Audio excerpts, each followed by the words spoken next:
Hi, I'm Madison Dayer and I am making Mexican wedding cookies. I am mainly focusing on the molded cookie technique. Molded cookies can be shaped different ways, such as molds, your hands, cookie stamps, specialty rolling pins, etc. Molding can be achieved more efficiently when the dough is at the right texture, which is moderately stiff. Before starting, make sure to preheat your oven to 325 degrees Fahrenheit to ensure it's fully heated before starting.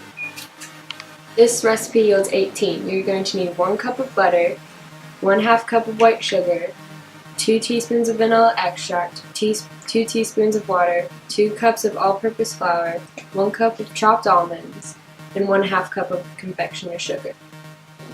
To begin making the dough, first in a medium bowl, cream the butter and sugar together. A vertical mixer would be faster and more effective, but a handheld one will work just as well. The process will just take longer.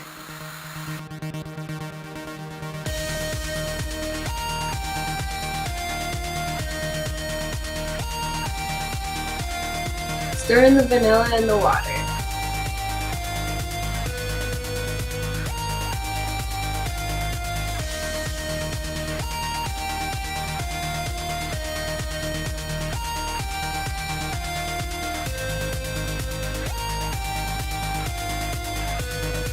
Add the flour and the almonds and mix until liquid.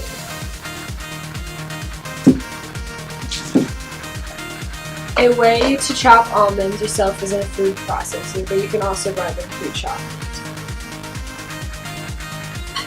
Do not overmix. Overmixing flour activates the gluten, a protein that can give baked goods a film and elastic structure. Unless you want pizza crusts like cookies, don't overmix, but make sure everything is fully blended.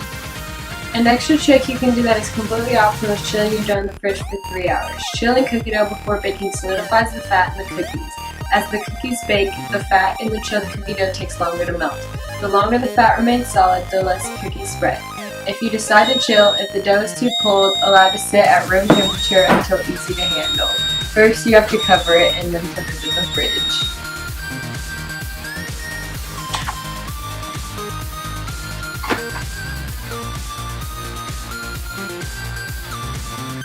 For a more clean and uniform size, use a scooper to portion the dough. You can also just use a regular dinner spoon. Roll it in the palm of your hand until you achieve the tight little dough ball shape you want. Once done rolling, set back on the parchment paper and continue doing this until all your dough is molded.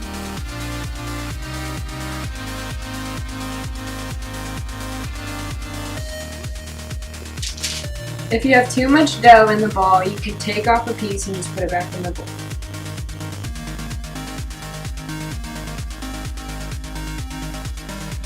After molding your dough, make sure the dough balls are about 2 inches apart. This will ensure they won't spread and cook into a big dough pile. Placing parchment paper over your cooling rack can help prevent your product from sagging through and keep your counters clean. Once your tin rinsed up, roll the cooking confectioner sugar and place on a plate.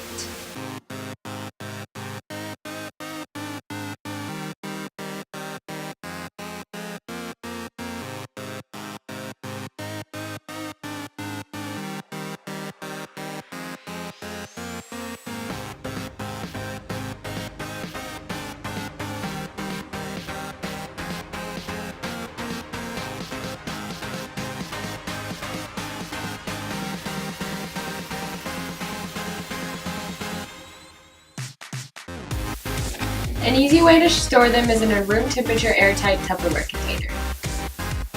Time to taste and evaluate. The overall appearance is a good uniform size and smooth.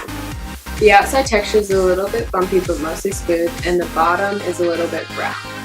The aroma, it smells like almonds and vanilla, and the texture on the inside is a little bit dry, but overall crumbly. And the flavor, it tastes mostly like almonds and it's very buttery.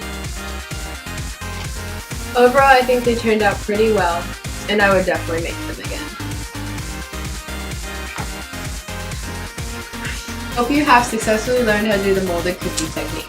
A couple things to remember. The dough needs to be moderately stiff for easier handling. Don't use flour to mold cookies and do not handle for too long. Excess can cause the dough to become too tough. These types of cookies expand, so remember to place on the pan 2 inches apart. Grease or oil your hands to prevent sticking. and there are many different shapes and molds you can do.